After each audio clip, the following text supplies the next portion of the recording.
Este programa tem classificação indicativa livre. Imagine a seguinte situação. Você chega ao consultório médico e, em vez de o doutor perguntar o que é que você está sentindo, ele questionasse: qual a frequência com que você sorri no dia a dia? Você se sente amado por seus amigos e familiares? Você se considera uma pessoa feliz? Se não bastasse isso, depois dos exames, além de recomendar boa alimentação, prática de exercícios físicos, ele receitasse também que você risse mais, dedicasse mais tempo para fazer o que realmente gosta. Esse tipo de medicina ainda está longe de ser realidade aqui no Brasil. Mas cada vez mais pesquisas mostram que pessoas felizes têm menos doença, se recuperam mais rápido, vivem melhor. Mas será que é possível mudar o sistema público de saúde? O que já está sendo feito? Eu sou Thaíse Leonardi e saúde e felicidade é o tema do Em Tese de hoje.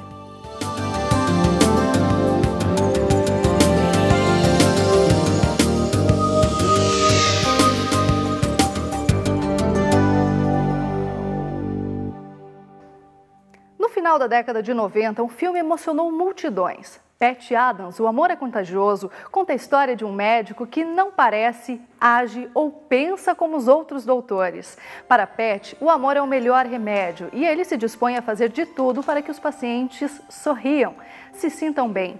O filme é baseado numa história real, que aconteceu em 1969 e despertou em muitos profissionais da saúde o interesse em tratar o paciente e não mais a doença.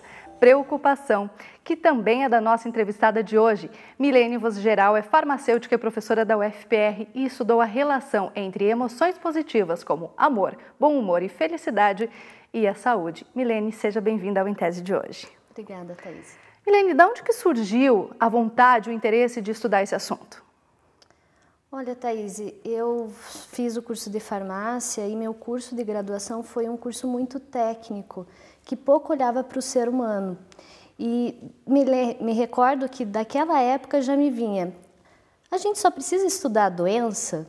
Eu queria saber o que é que fazia com que as pessoas vivessem mais, ou o que é que fazia com que elas evitassem de se tornar pessoas doentes. Então foi esse meu interesse de muitos anos atrás que deu a chance de eu estar estudando isso nesse momento. Pois é, na sua tese de doutorado você entrevistou mais de 600 pessoas, moradores de Matinhos. E nós separamos algumas entrevistas para mostrar aqui no Em Tese. Vamos ver o que essas pessoas têm a dizer sobre felicidade. Para mim, ser feliz é viver bem, né? É ter uma vida, assim, saudável. Ser feliz é ter dinheiro no bolso.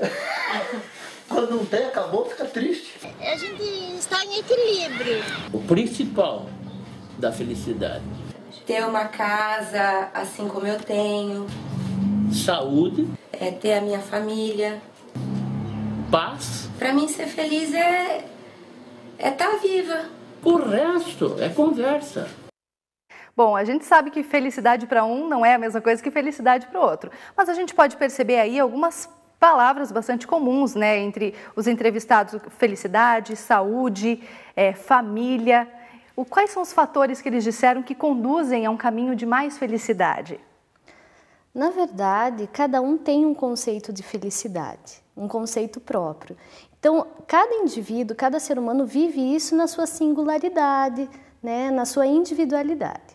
Mas o que nós percebemos é que, de uma maneira em geral, o que as pessoas relatam são questões universais, né? Como saúde, família, condições de vida como moradia, alimentação, dinheiro.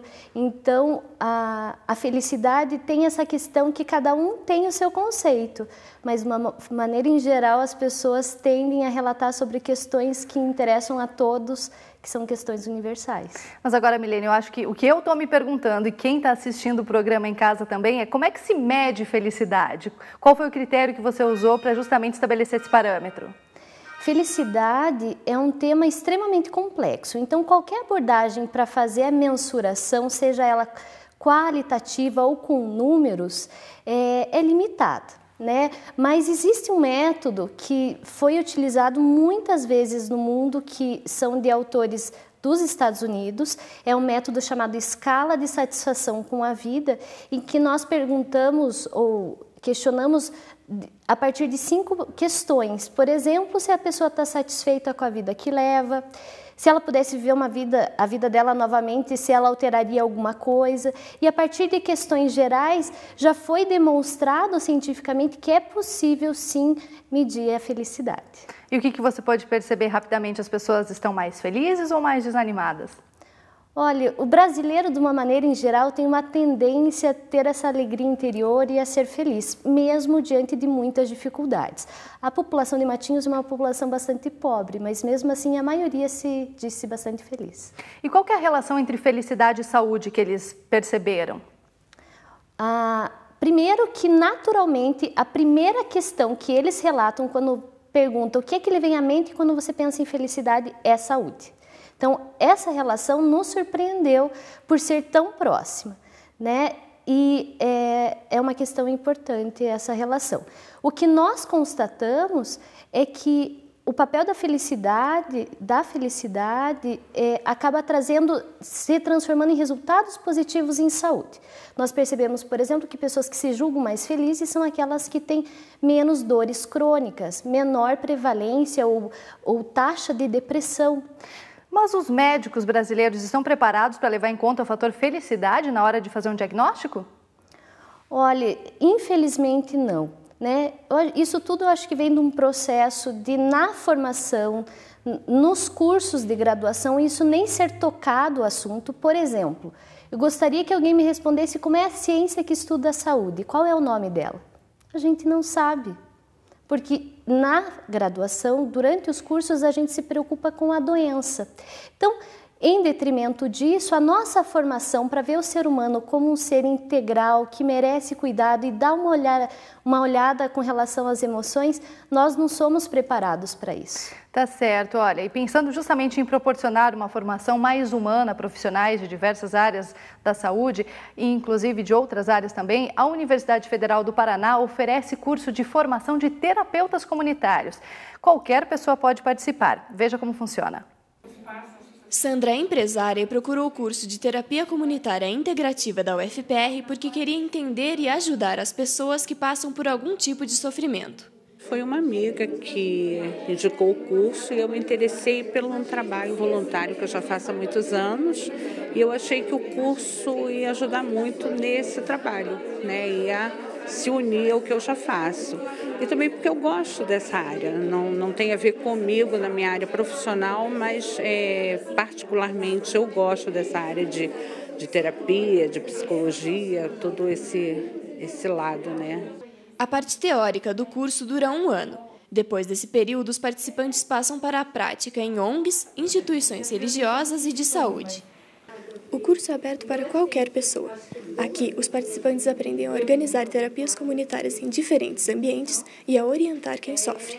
O objetivo principal é desenvolver nas pessoas a habilidade de lidar com as emoções. Tratar os sentimentos ajuda a evitar que o corpo adoeça.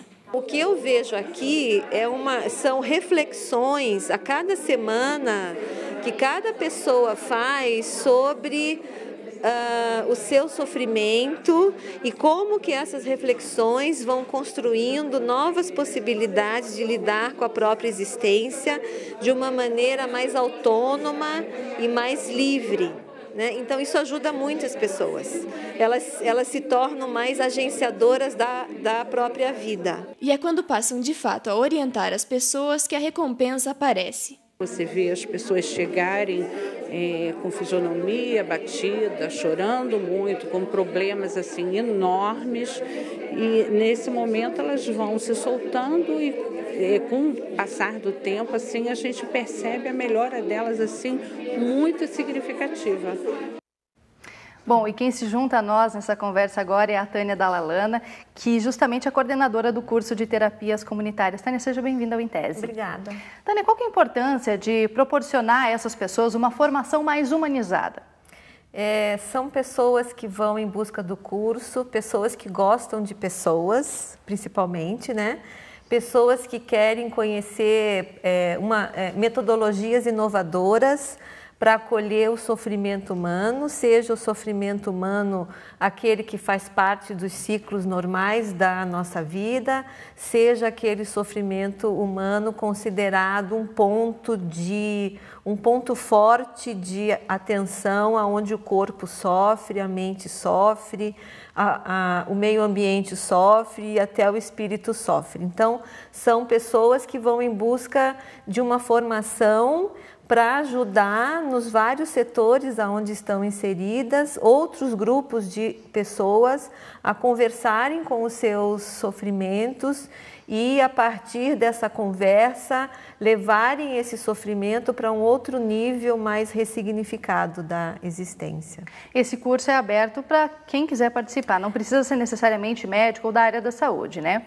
Mas falando agora especificamente da área da saúde, de que maneira que uma formação mais humanizada, que esse tipo de curso pode contribuir no tratamento com o paciente? Porque muita gente reclama, muitas vezes, de ser mal atendido pelos médicos, pelos enfermeiros de hospitais, tanto no SUS, na rede pública, quanto na rede privada. Eu acho que esse campo, né, da relação profissional de saúde e cliente, ele é um campo onde existem vários sofrimentos, né?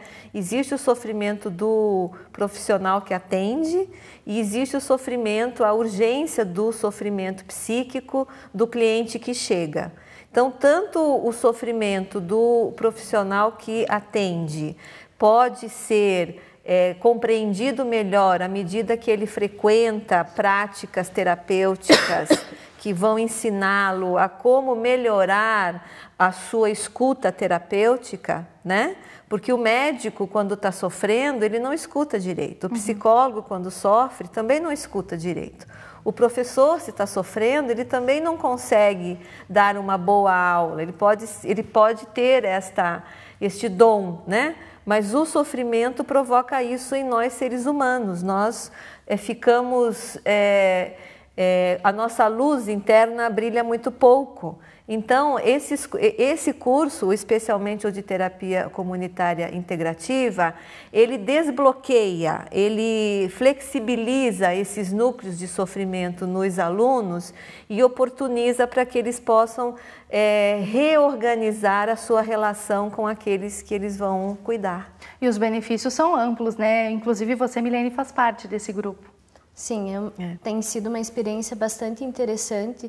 Eu, como professora, como profissional da saúde, está aprendendo uma técnica, uma ferramenta que faz com que diminua o sofrimento do próximo e o nosso próprio, e que faz também com que aumente e estimule as emoções positivas, aquilo que tem de melhor em cada um de nós. Quais são os desafios? De que maneira que a universidade ainda pode contribuir para essa formação mais humanizada dos profissionais, além do que já é feito?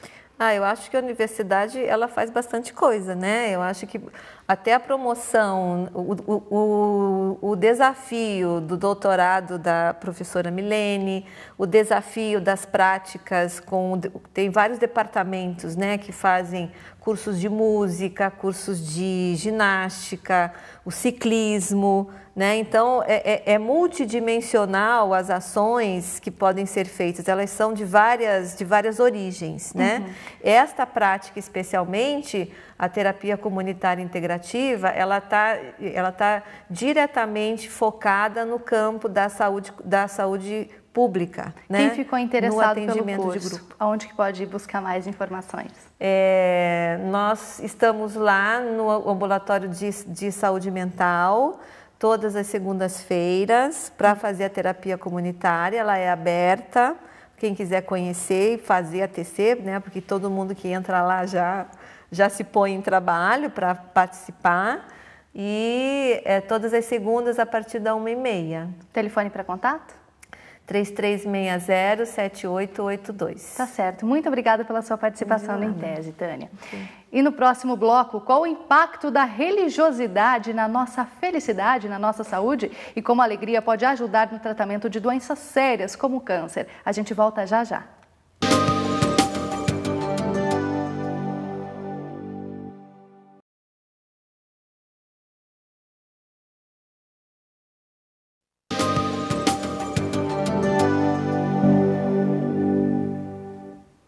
O O Em Tese está de volta hoje com a presença da farmacêutica e professora da Universidade Federal do Paraná, Milene Vosgeral, que estudou a relação entre felicidade e saúde. E a gente começa o bloco, Milene, justamente mostrando um pouquinho mais aquelas entrevistas que você fez durante a tua tese. Vamos ver o que essas pessoas têm a dizer a respeito de saúde e felicidade. Desde quando, sem saúde, a pessoa pode ser feliz? Eu sou bastante feliz porque, graças a Deus, na saúde eu não tenho de me queixar de nada. Agora tem uma coisa, a Bíblia fala que se você é uma pessoa, que você tem Jesus na vida, Jesus está predominando a tua vida, teu ser, então você pode estar doente, você está feliz, você pode até estar na hora da partida, você está feliz, sabe por quê? Porque você sabe para onde vai. E a felicidade é um direito de todo cidadão.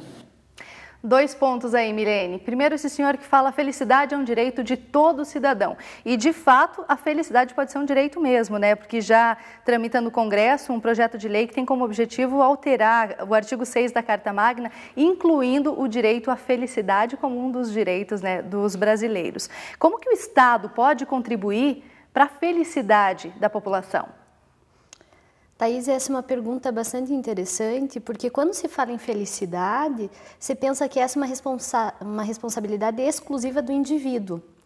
Mas, por exemplo, eu acho que a literatura nos traz algumas questões importantes do tipo: a população hoje que mais se julga feliz é a população da Dinamarca, certo? E lá nós sabemos que as políticas públicas, elas realmente valorizam o cidadão e dão condições para que as pessoas se desenvolvam.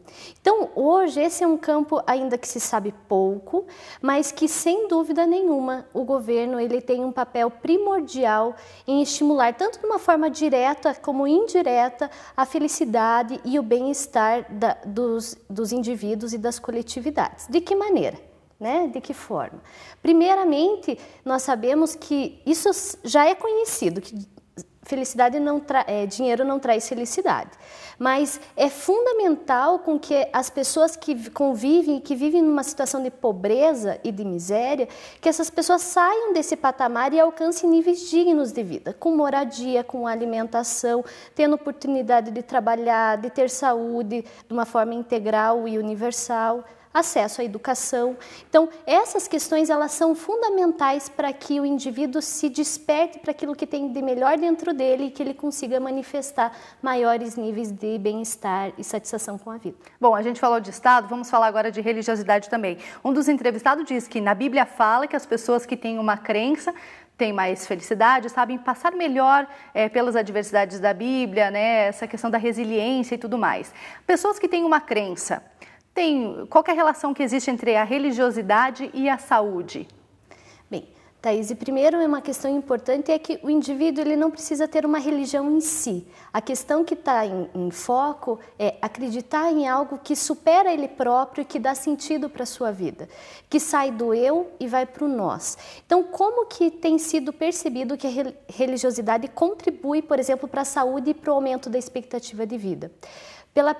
Por uma questão de as pessoas elas se reunirem, né, ter um suporte social e as pessoas terem uma crença semelhante que supera o eu. Então, primeiro é essa questão do apoio social, de você ter identidade com o grupo do qual você faz parte.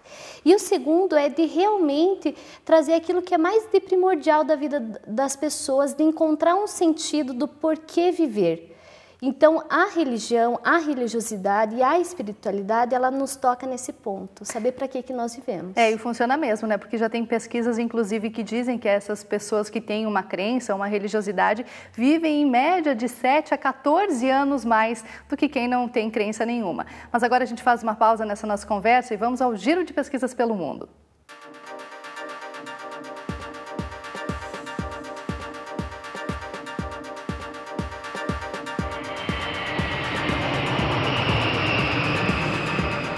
Pesquisadores da Universidade de Londres descobriram que chimpanzés são egoístas em relação à comida. Os primatas roubavam alimentos uns dos outros sem levar em conta os impactos sociais de suas ações, nem a quantidade de comida que já tinham armazenado. Os chimpanzés também não se importavam se a divisão de frutas era justa ou não. Para os cientistas, isso conclui que o senso de justiça humano não é adquirido com a evolução.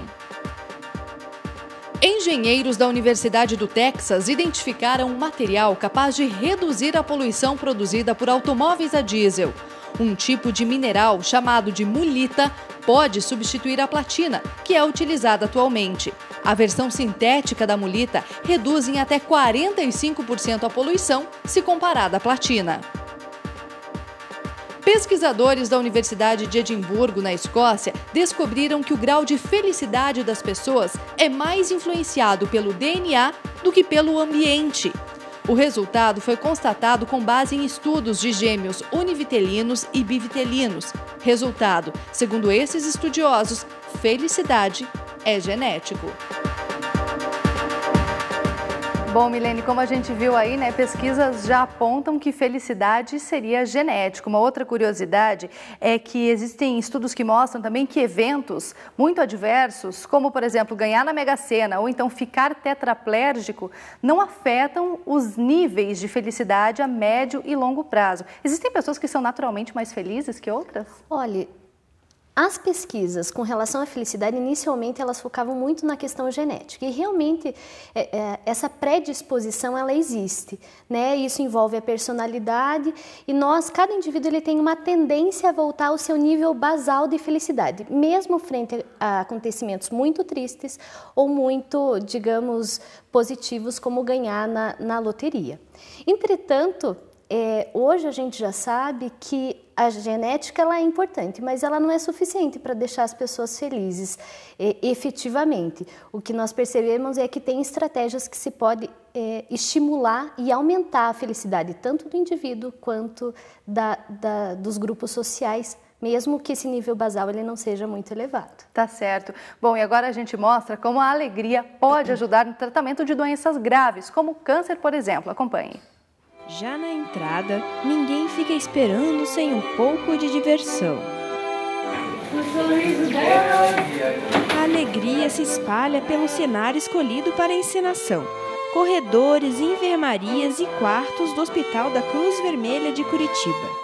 Essa é a Trupe da Saúde, um grupo de atores que vai até os hospitais da cidade para divertir não só pacientes, mas toda a equipe médica. A gratificação, o sorriso da plateia.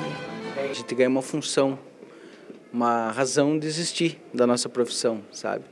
Na medida que a gente consegue exercer aquilo que é a nossa própria profissão e ganha essa possibilidade de se relacionar com alguém mesmo, de poder olhar as coisas de maneira diferente. O objetivo da equipe, formada por atores profissionais, é amenizar a dor dos pacientes, tirar um pouco da angústia dos acompanhantes e entreter os funcionários do hospital, contribuindo com o bem-estar geral. Tristeza é palavra proibida aqui. Nessa peça, só tem lugar para um sentimento: a felicidade. Existem estudos feitos por médicos e profissionais psicólogos que mostram que existe uma melhora na imunidade dos pacientes. Então, quando eles relaxam, se divertem e não estão tão estressados, isso contribui com o tratamento. E o resultado de toda essa brincadeira é visível. Ismael tem um problema no coração que faz com que ele procure atendimento várias vezes por ano para cuidar da saúde. Quando os palhaços aparecem, ele se anima e logo esquece das dores e do tédio. Sempre uma alegria à parte, alegra qualquer um. Não existe. Acho que faz bem para todo mundo. E quem sabe muito bem a importância desse tipo de trabalho é a Rita Lous, coordenadora do setor de voluntários do Hospital Pequeno Príncipe. Rita, seja bem-vinda ao Intese. Qual que é a importância na prática desse tipo de trabalho, e mesmo do trabalho dos voluntários que vão até o hospital e interagem com os pacientes para a recuperação deles?